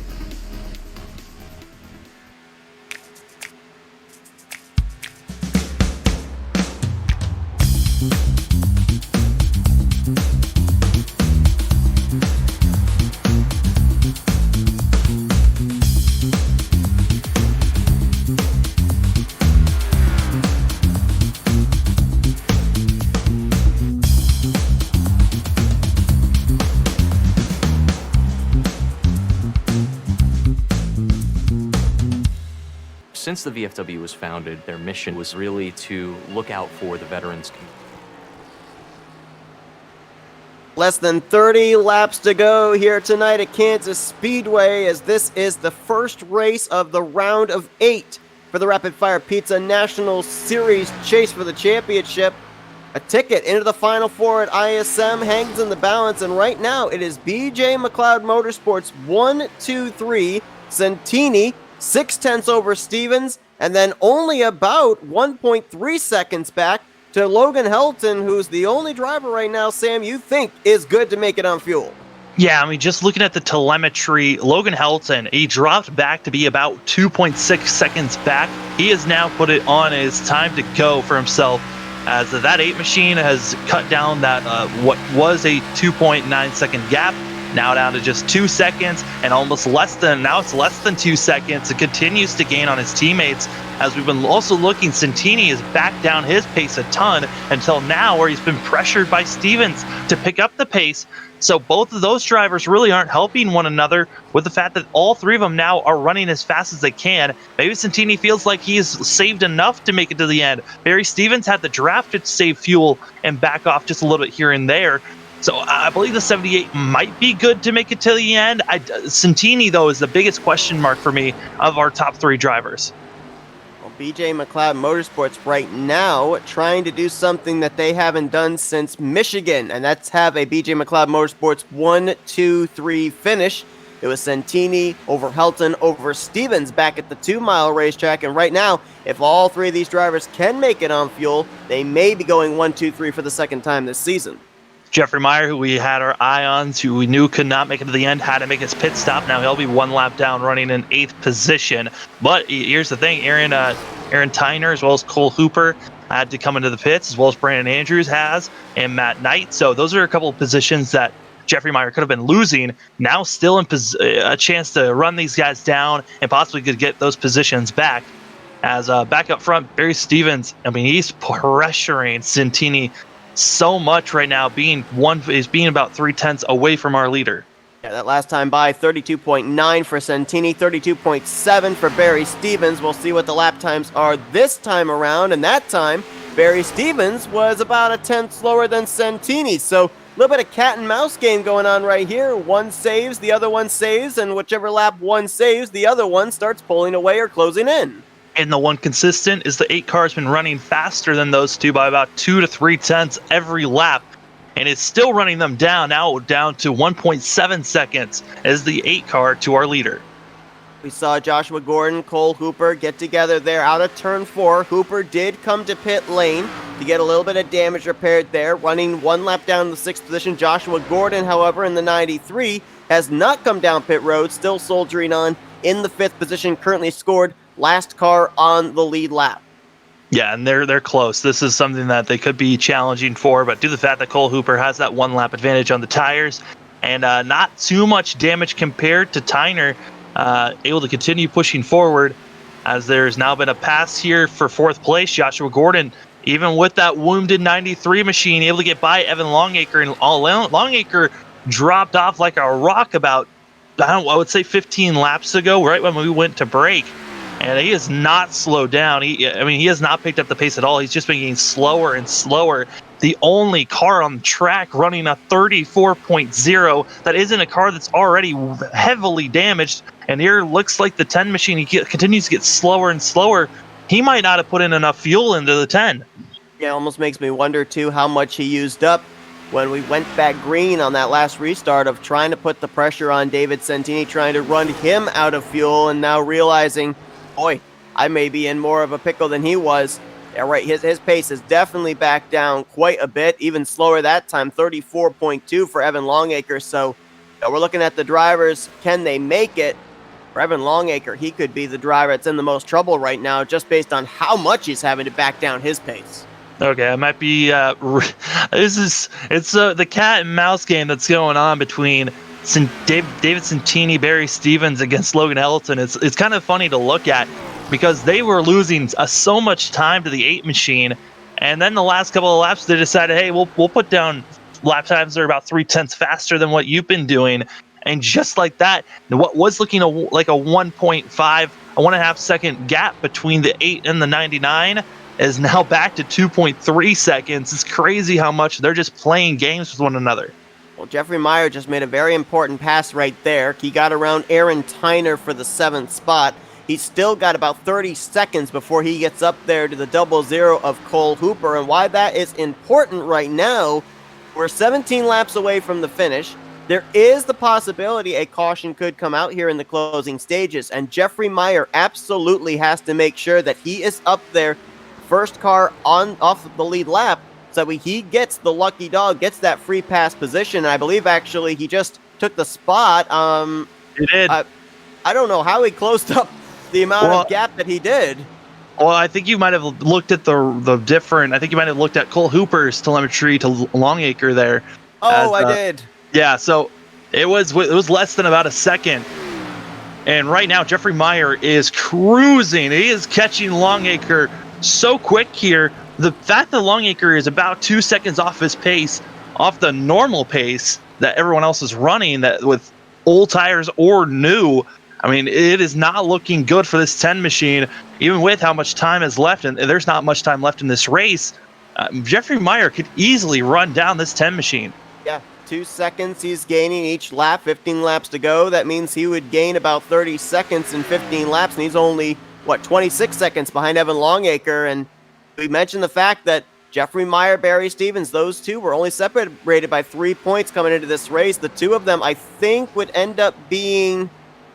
I was going to say tied, but I think actually it would be a 1 point advantage to Jeffrey Meyer because I don't think Barry Stevens has led a lap today, has he? Jeffrey Meyer?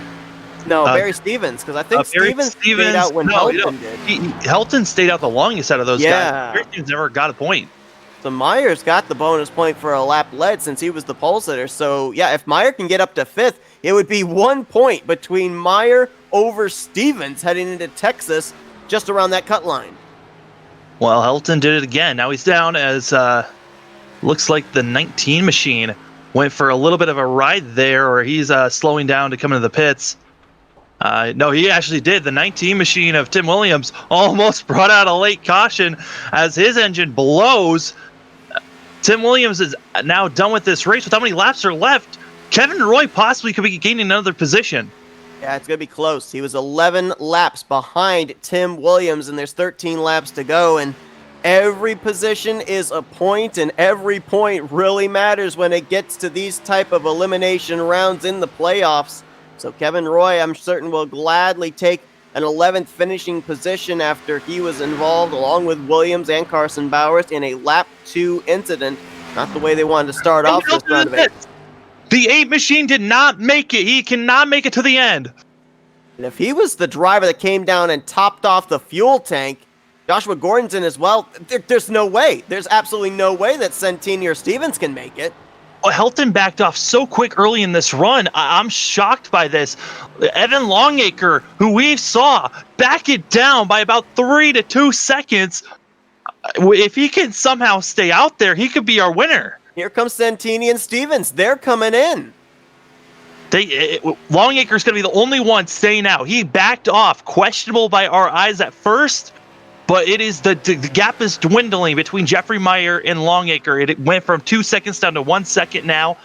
I don't think Meyer can make it to catch up to Longacre now. If Longacre has enough fuel, he's going to win this race. Just depends on how much of a gap he can have over Barry Stevens and David Santini. Santini's already finished his stop. So has Barry Stevens. Longacre is exiting out of 2 now. Santini is exiting out of pit road at this moment. With 10 laps to go, we'll have to see what the gap is going to be because we know that David Santini, Barry Stevens made a mistake. He spun coming out of the pits. He's losing all this time. So now it's going to be Santini versus Longacre. Now Santini exiting onto the back straightaway. Longacre's coming off of turn 4. Actually, no, he just hit the start-finish line. The gap is 15, now 16 seconds between the two. No, I'm sorry, that's back to Meyer. It's about 16 and a half seconds back to David Santini. Ken Longacre, with how far he's backing his pace down, hold F. Santini for less than 10 laps. It's against Meyer. Santini did not take any tires there, so it is between the fresh tires of the 38 and the 10 of who saved enough fuel. Oh, man. Kansas does it again. It's down to strategy. Who made the right call here? Jeffrey Meyer, who went for the 3-stop, tried something bold that we were confused if it was even going to work, is now trying something crazy. Longacre tried to do this in a 2-stopper. Is it possible? As we're getting closer and closer to the end of this thing, Longacre is sticking to 33.9 range to almost a 34-second range on his time. I think it might be enough. It might very well be. I'm looking at the amount of time between himself and Jeffrey Meyer, looking at the lap times and the amount of laps left. That last time by, Evan Longacre ran about 1 second and 2/10 slower than Jeffrey Meyer, but Meyer is a little less than 13 seconds back with 7.5 laps to go. He continues running this pace. Evan Longacre, if he can make it on fuel, he may be en route to his first win of the season, and what a win it would be. I'm having flashbacks to Barry Stevens going into the round of 12. Gets a win, automatically locked into the round of 8. Evan Longacre may be the first driver officially locking himself into the championship battle at ISM. And Kevin Roy has the potential of getting a top 10 finish here due to Brandon Andrews now exiting out of this race. Kevin Roy is still on track, putting down lap times. He could possibly find himself with a top 10 finish. How does this 4-car do it again? This is why you can't sleep on the 1.5 mile races. Longacre got up into the wall there, going into turn 3, gets it back down, but you got to think that's going to lose him some time to now the second place car, which is Logan Helton in the 8. Logan Helton, who pitted and went for a straight pit stop. He went for complete 4 tires and packed it full of fuel about 6 laps ago. That's why he is screaming quick and trying to run down Longacre, and it's possible based on the pace that he's running. He's going about 2.5 seconds faster, and there's enough time he can run down the 10. I think if you're Evan Longacre, you've got to get every little bit out of that car now. You can't be in save mode anymore. You've got to be out there running the fastest you can, because that last time by, Logan Helton was 2.5 seconds faster than Evan Longacre, and he's still got 5 laps to work with.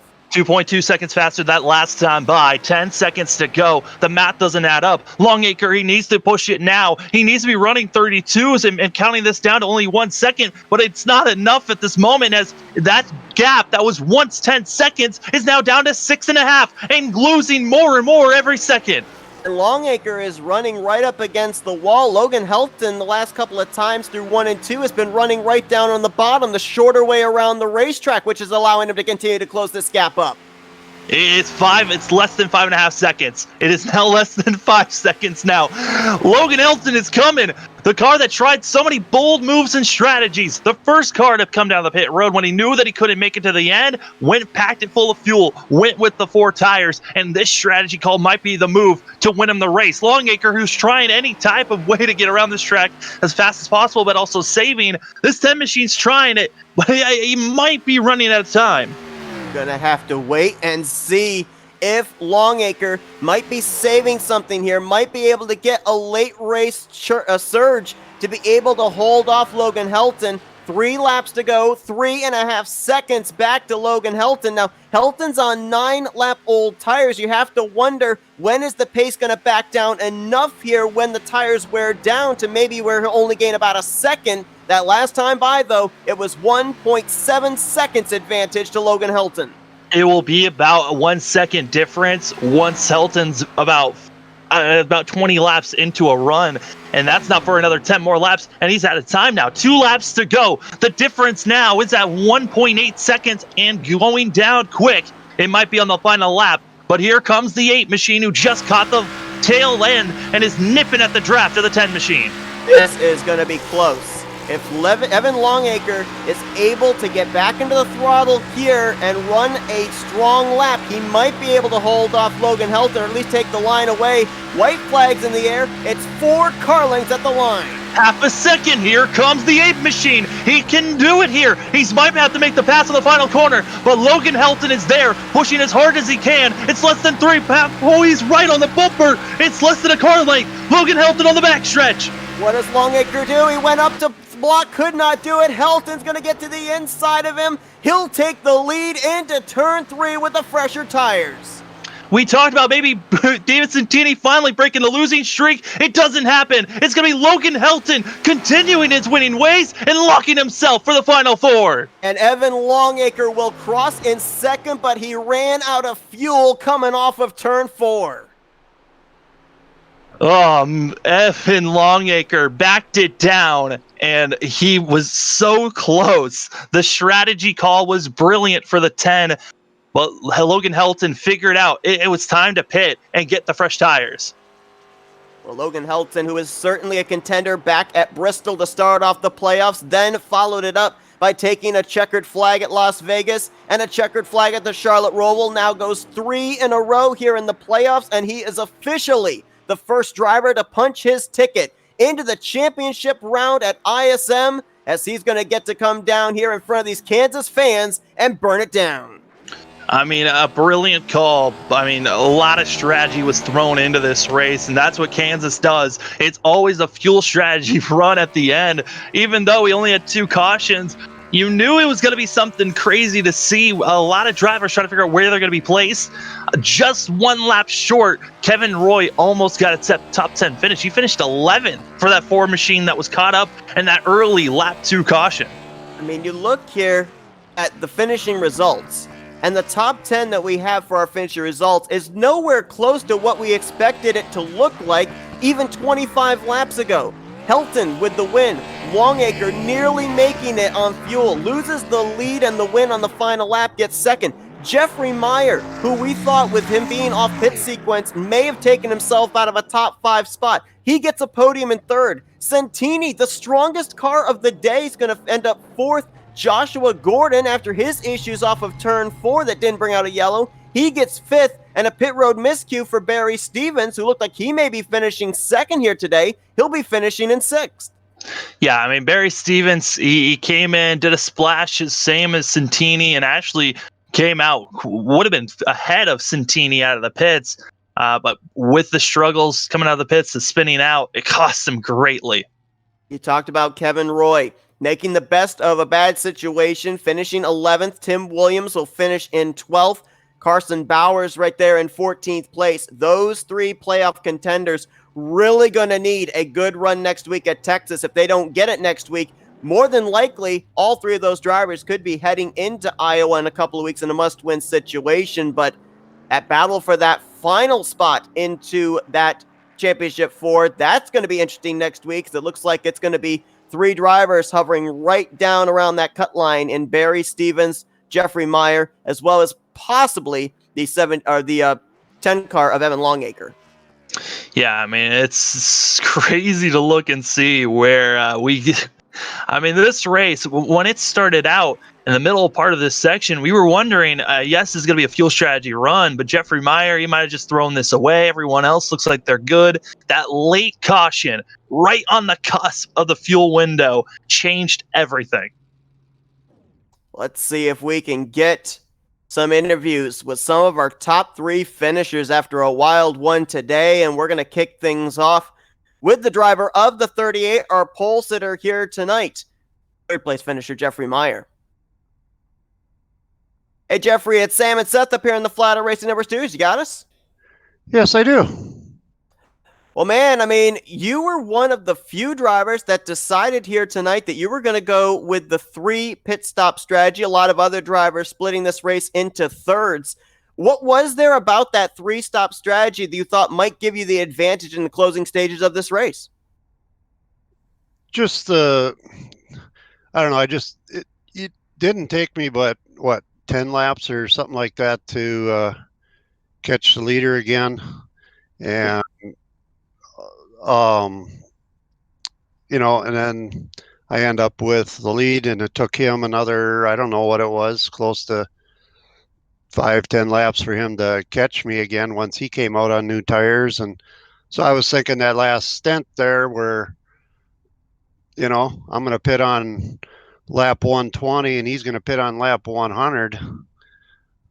He's going to have 20 lap older tires, and I'm going to be running to the end with fresh tires. And I just figured I could make up the ground. You came into this race after the points were reformatted after the Charlotte Roval as the fourth driver in the standings, just ahead of a couple of other drivers, right around that cut line. We saw you qualify on the pole here tonight. Heading into tonight's race, as well as heading into Texas and Iowa, do you think now, as playoff drivers, you're more of the mindset where there's a huge emphasis on qualifying up at the front of the field? No, not necessarily. It was here. I mean, I had to pull here the last race here too. So, but I got wrecked on lap 1, so it didn't go so well. But no, here was good just because it was hard to pass, and I wanted to get out front and just lead and just not have to worry. Didn't know if guys had, we're going to be bouncing off the walls. That's the worst thing, is have a guy bounce off the wall in front of you and you end up rear ending them. Yeah, I mean, Jeffrey, you had a great run today, getting a third place finish, and it helps you with a great start for this round. How are you feeling about going into Texas next week?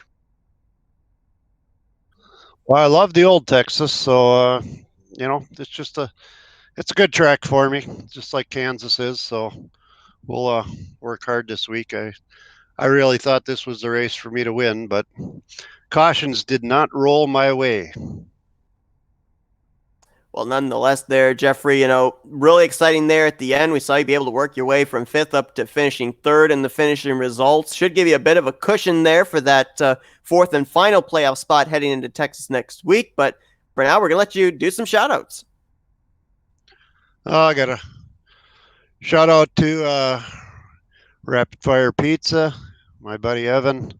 We worked together on sets this week, and it showed. We finished second and third, so he almost got the win. Shorbo Racing Graphics, FSM Customs. You guys for doing the broadcast. Do a really good job. I like listening to you guys commentate and stuff. It's really fun. Well, that's Jeffrey Meyer. Brings home third place here tonight at Kansas. Congrats on a great run there, Jeffrey. We look forward to seeing what you can do next week at Texas Motor Speedway in your quest to get into that championship 4. Thanks, guys. And let's get our second place finisher here, Evan Longacre. Hey, Evan, it's Sam and Seth up here in the Flatout Racing Network studios. You got us? What's going on, boys? Well, man, we know that these mile-and-a-half tracks always bring about exciting fuel strategy finishes, but boy, this one was one for the books. It came down between you and that 8 car. We saw that you were in heavy fuel-saving mode there near the beginning of that last run. You almost were able to get it there at the start-finish line, but man, I mean, how difficult is it to be in that type of a position where you've got to be able to make it on fuel to that start-finish line to at least finish the race, but you got the 8 breathing down your neck on that final lap? Well, it sucks ass. I don't know how else to say it.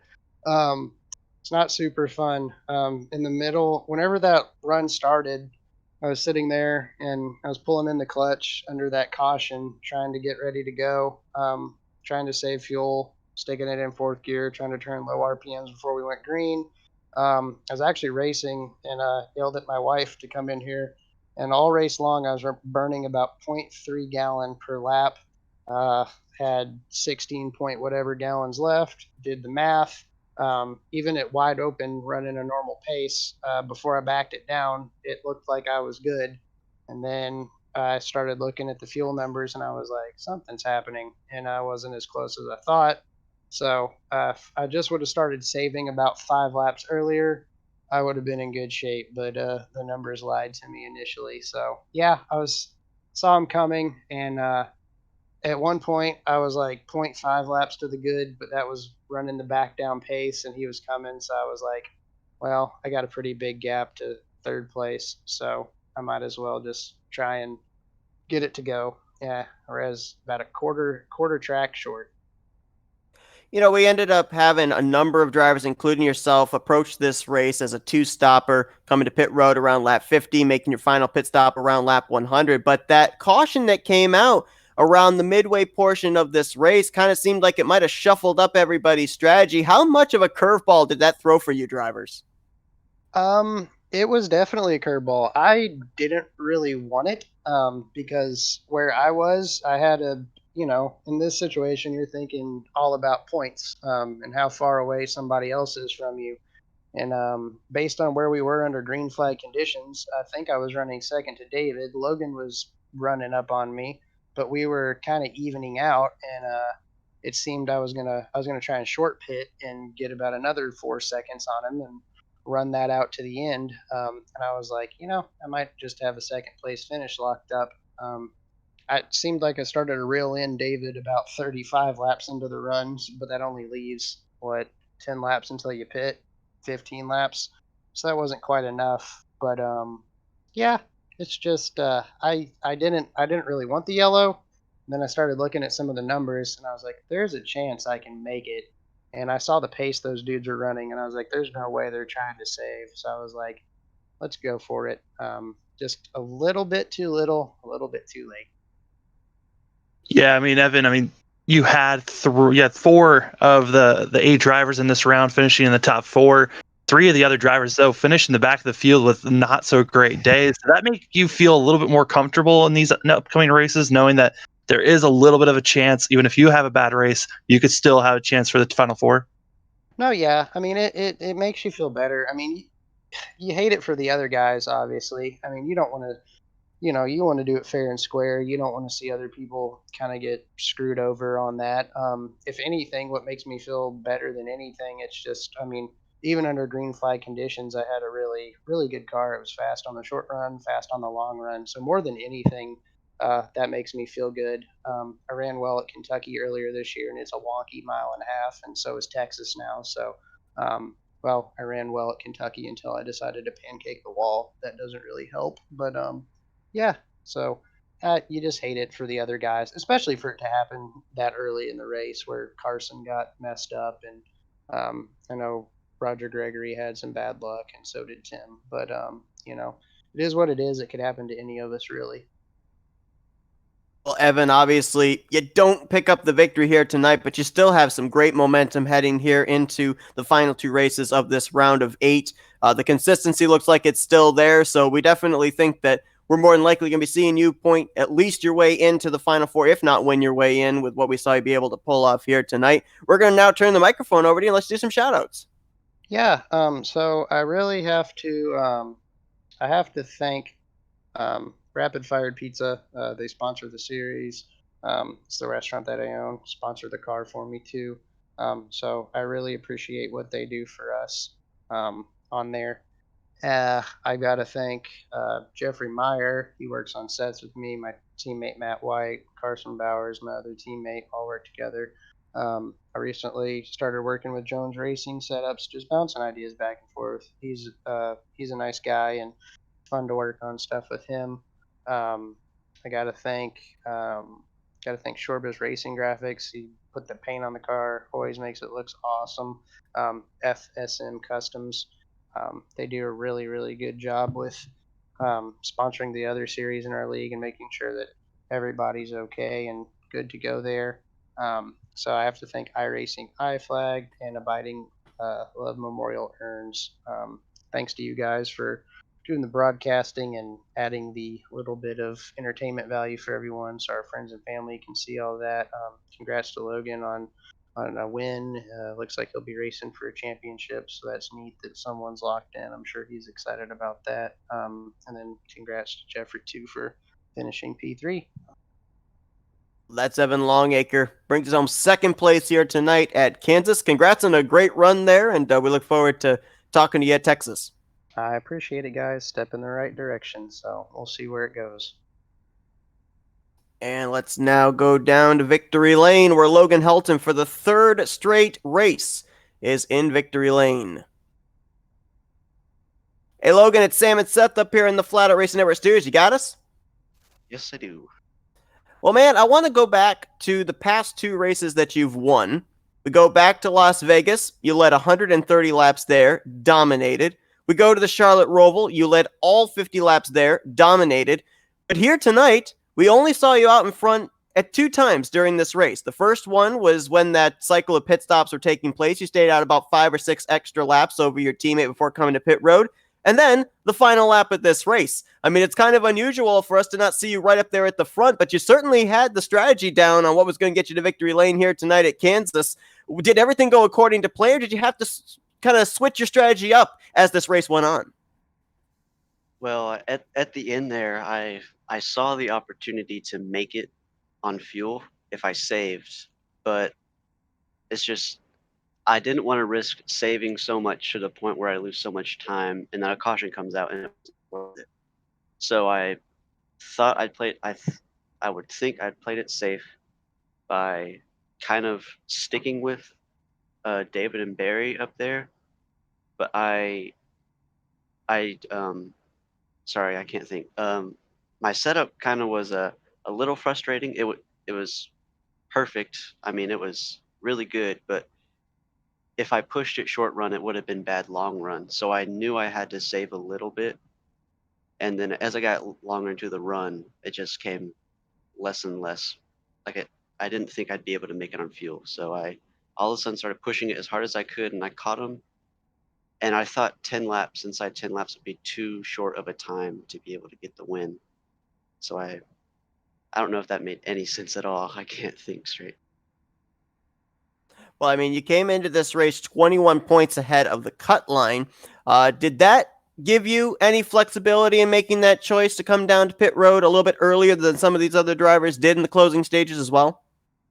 Um, Now that you say it, I guess that would kind of be part of it, but I wasn't even thinking about that whenever I was racing. I did think whenever I came into this race that I did have a buffer, so I knew I'd be good to try a couple things, but in the moment I decided to pit early, it was like the second I entered turn 3, I made the decision. I had no plan whatsoever.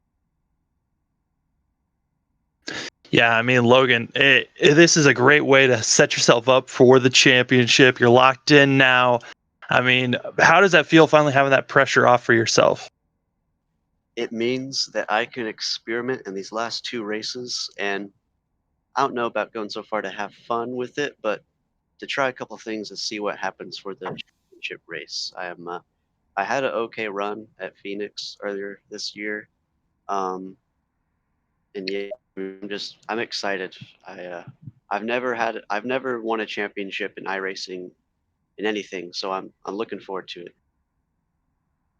Well, Logan, obviously, we know there's going to be 3 other drivers that will be battling you for that championship, but as we've alluded to, you go into Texas, you go into Iowa, you know for certain you are going to be battling for that championship title when we get to ISM in 3 weeks. So congratulations on that. Congrats on your 3rd straight win here in the playoffs as well. Definitely momentum on your side. We're going to turn the microphone over to you now and let you do some shout outs. Yeah, first of all, thanks to Makoni Setup Shop for these awesome setups that he gets us. They're super good, and if you go over to MakoniSetupShop.com, you can get them. You can get some pretty good setups for $5, pretty cheap. But thanks to the league sponsors for letting us do this every night or every Friday night, to Rapid Fired Pizza, iRacing, iFlag, FSM Customs, Shortbus Racing Graphics, and Abiding Love Memorial Urns. Thanks to my sponsors, RGC Media, East Bay Landscaping, all my friends and family that watch the race, and thanks to you guys for putting on the broadcast, and my team, PGA McLeod Motorsports. Well, that's Logan Helton. We know that we will be seeing him battling for the championship at ISM, with taking the checker flag here tonight at the Kansas Speedway in a thrilling last lap pass. Once again, congratulations, Logan, and we look forward to seeing what you can do here for the remainder of this round of 8 before eventually heading to that championship 4. Yep, thank you guys. Well, Kansas Speedway, any mile and a half track, always seems to not disappoint. You kind of wonder what's going to happen around the midway portion of the race when everything's spread out. And then next thing you know, you've got 7, 8 drivers up there with a chance of taking the checkered flag. It comes down to fuel strategy in the final 30 laps, and just typical of what happens at these tracks here, Sam. But more importantly, it happens here during the playoffs. Yeah, I mean, it's at this point you got to try everything you can to try to get a win, and Longacre tried that. I mean, he backed down so much that we knew he was trying to go into save mode. There was a quick thought of us thinking maybe there's a mechanical error, but with how much he was backing down, you knew he was saving. but it was going to be Logan Helton, who was the first car to pit, even though he looked like the driver that possibly could have saved the most and would have had the most fuel to really push it at the end, that decided to pit. And that was the strategy call that won him the race.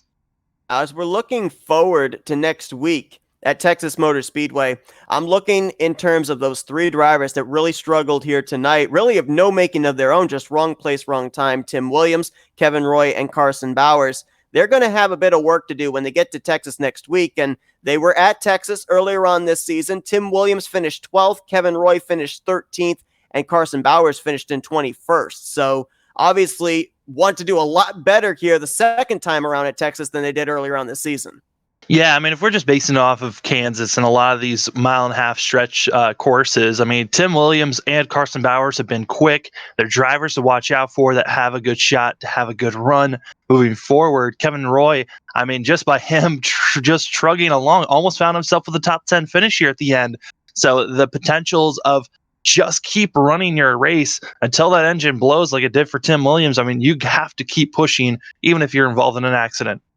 Now, for drivers like Jeffrey Meyer, Barry Stevens, Evan Longacre, they had great runs here tonight. They're all still going to be up there in the vicinity of trying to get either the third or fourth spot in the playoffs, moving on into that championship. For going into Texas next week, knowing that the short track of Iowa looms on the horizon, do these drivers approach Texas as a track where they really want to try and fang victory lane, or is it more of a finish consistently and keep yourself at least mathematically in the hunt to point your way in at the Iowa Speedway?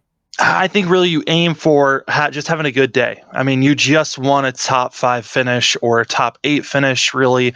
You do not want to finish outside of the top 10. If you're a driver that is outside of that bubble, you need to have a good finish and hope that the drivers that are inside have a bad race of some sort, and hope that either Logan Helton wins again or the fact that maybe a driver that's not in the playoffs wins, so that no one else can lock themselves into the championship race. That's a great point. If Helton's able to go to victory lane next week, it's guaranteed that 2 drivers at least would point their way into that championship 4. But we're going to have to wait and see what happens next week at the Texas Motor Speedway. Tomorrow night, we're back here at Kansas for the Veterans of Foreign War Cup Series. They begin their round of 8, as we finally now know 50% of the drivers that have moved on from the journey we started all the way back at Darlington. And same situation for those 8 drivers. Whoever takes a checkered flag tomorrow night, if it's a playoff contender, they're automatically locked into the Veterans of Foreign War Cup Series Championship 4 at ISM. But a crazy one here tonight at Kansas. We're going to be winding them up, doing it again tomorrow night. But Logan Helton, Sam, we know, is locked into that Final 4 to compete for the championship, and should be a good one here for the remainder of this round of 8. It really should. It's exciting racing. I mean, that finish right there, it was a thriller, and it's only going to ramp up as we get closer and closer to the end of this season. We appreciate everyone that tuned in tonight. Hope you enjoyed our coverage here from the Kansas Speedway. We will see you guys next week as the Rapid Fire Pizza National Series rolls in to Texas Motor Speedway. For Samuel Dyer, I'm Seth Cole. Enjoy the rest of your Friday evening. You've been watching another broadcast courtesy of the Flatout Racing Network.